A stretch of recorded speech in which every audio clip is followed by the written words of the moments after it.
Bonjour les amis, aujourd'hui on n'a pas d'éditeur, c'est seulement moi et vous, c'est Cru et malheureusement pour mes amis anglophones, je n'aurai pas de sous-titres pour vous, mais ça sera bon pareil.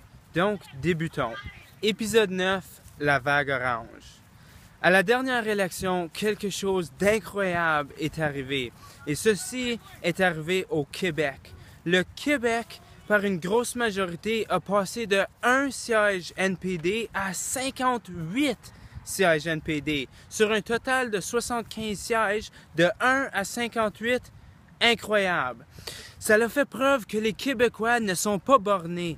Ils sont optimistes, ils n'ont pas peur du changement. Ils n'ont pas peur de traverser les lignes de parti quand ça vient à élire un meilleur gouvernement. Et comme moi, les Québécois ont voté pour Jack Layton parce qu'il nous donnait espoir. Il était un homme de cœur et on pouvait y faire confiance. On savait qu'il était pour être un bon premier ministre. Aussi, lorsque le Québec a décidé de voter en masse NPD, il a finalement mis fin à cette question de séparation. C'est sûr que ça n'a pas dû être facile parce que la séparation à court terme, ça sonne idéal, on n'a plus besoin de dealer avec ceux qui sont différents de nous. Mais la réalité est que l'union fait la force. Similairement, ce n'est pas seulement les Québécois qui auraient un intérêt à vite aperçu de se séparer. Par exemple, ma province native de l'Ontario, le nord de l'Ontario souvent se sent mal représenté ou sous-représenté. Nous, on n'aurait pas un intérêt à nous séparer du Canada, mais on aurait un intérêt à vite aperçu de nous séparer du sud de l'Ontario. Pensez-y, le nord de l'Ontario représente plus que 90% de la terre. On a la grande majorité des ressources naturelles et comme vous, on a une grosse population francophone. Mais la réalité est que c'est à être ensemble qu'on pourrait accomplir le plus. Et en tant que Canadien, on peut faire mieux. On peut arriver à s'entendre malgré nos différences. Donc, l'Ontario ne se divisera pas et je suis content de savoir que le Québec ne désire plus se séparer. Ultimement, vous avez fait preuve que vous n'avez pas peur de changement et ça, mes amis, c'était incroyable. Donc, vous avez voté pour un meilleur gouvernement, comme moi, pour Jack Layton. Par contre, à cette élection, je dirais que le NPD n'est pas le meilleur gouvernement. Pour moi, ça serait un gouvernement libéral. Maintenant, avant que je prouve mon point, laissez-moi être honnête et vous expliquer que je ne suis pas partisan. J'ai voté Jack Layton en 2011 et mon idéologie est simple. Voter pour le meilleur gouvernement à ce temps. Donc, ceci dit, moi je trouve que M. Mulcair n'est pas digne d'être notre prochain premier ministre, mais il sera quand même un excellent membre de chambre. Donc, tout le monde dans son comté de Outremont, votez pour M. Mulcair, parce que vous ne pouvez pas avoir une meilleure voix à Ottawa que lui. Cependant, il s'agit de comparer les NPD et les libéraux. Et vraiment, ils sont très semblables. Je dirais que un gros 70%, ils sont en accord. Ils veulent tous deux changer la façon qu'on règle le pot. Ils désirent tous deux avoir une représentation proportionnelle. Et aussi, les deux chefs et les deux partis veulent s'engager contre le changement climatique. Par contre, la grosse différence et la question qui tue, c'est que, d'après moi, le NDP manque un peu d'ambition à cette élection. Et c'est sûr que si Jack Layton serait encore là, le parti serait différent.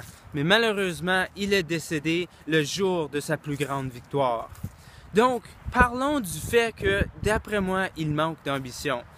Premièrement, ils veulent offrir et améliorer notre système de garderie au Canada en développant 1 million de places pour enfants à un faible taux de 15 $ par jour, comme vous avez au Québec. Mais ceci est une grosse partie de leur campagne au NPD et je me demande pourquoi pas aller tout au bout du chemin? Pourquoi pas offrir une garderie gratuite à tout Canadien? Et ça ferait du sens. Parce que pense-y, de 5 à 18 ans, on n'a pas de la misère à subventionner nos enfants à l'école élémentaire et l'école secondaire. De 1 à 5 ans, le développement est encore plus crucial. Donc pourquoi pas aller au full bout et dire, moi, comme parti, on veut faire la garderie gratuite pour tous. Voilà le manque d'ambition d'après moi. Aussi, il parle d'augmenter le taux, le minimum wage. Ils veulent augmenter ils veulent augmenter le salaire minimum, pardonnez-moi. Ils veulent augmenter le salaire minimum, mais qu'est-ce qu'ils disent pas? C'est qu'ils veulent seulement le faire pour les travailleurs fédéraux. Juste en premier, ça pue un peu au nez. Ils disent qu'ils veulent augmenter le salaire minimum juste pour les travailleurs fédéraux, mais pourquoi pas pour nous aussi? Et encore, un salaire minimum de 15 $ de l'heure fait du sens. Troisièmement, M. Mulcair est fixé à balancer le budget de M. Harper en l'année 1. Ça fait pas de sens. M. Harper a fait tellement de coupures que maintenant n'est pas le temps de balancer le budget. Il faut emprunter et il faut investir où ce que M. Harper a fait fuck all pendant les derniers 4 ans. Si tu veux balancer son budget, on est aussi bien d'engager Harper. Et entre Franco-Ontariens et Québécois, la dernière chose qu'on veut, c'est quelqu'un de semblable à Harper. Donc si je regarde M. Mulcair, il a les bonnes intentions. Il veut faire la garderie plus abordable, il veut augmenter le taux, il veut augmenter le salaire minimum et il veut aussi balancer les budgets. Mais il y a un temps et il y a une place et il y a une façon d'y arriver. Et d'après moi, il pourrait être plus ambitieux. De l'autre côté, les libéraux ont été honnêtes avec nous. Ils nous ont dit qu'ils vont faire 3 déficits afin d'investir dans ce pays, investir dans moi, investir dans vous, investir dans nos infrastructures, investir dans nos soins de santé, investir. En termes concrets, ça veut dire plus de pistes cyclables, des routes en meilleur état, une transportation meilleure, des meilleures stations de métro, des autobus plus fréquents. Et aussi, d'un point de vue de Montréal, ça veut dire qu'on ne va pas avoir besoin de décharger nos égouts dans le fleuve Saint-Laurent. Ça n'a pas de sens. Mais avec M. Trudeau, puisqu'il est prêt à investir maintenant, on pourrait corriger les dégâts de Harper, mais aussi les dégâts qui se passent maintenant. Maintenant est le temps d'agir. Donc, mes amis québécois, vous avez finalement mis fin à la question de séparation et vous avez aussi fait preuve que vous êtes prêts à voter pour le meilleur gouvernement. Donc, je vous encourage de faire de même encore et pour être honnête avec vous, je ne suis pas inquiet que vous allez le faire parce que depuis 2011, vous avez gagné mon respect ultime.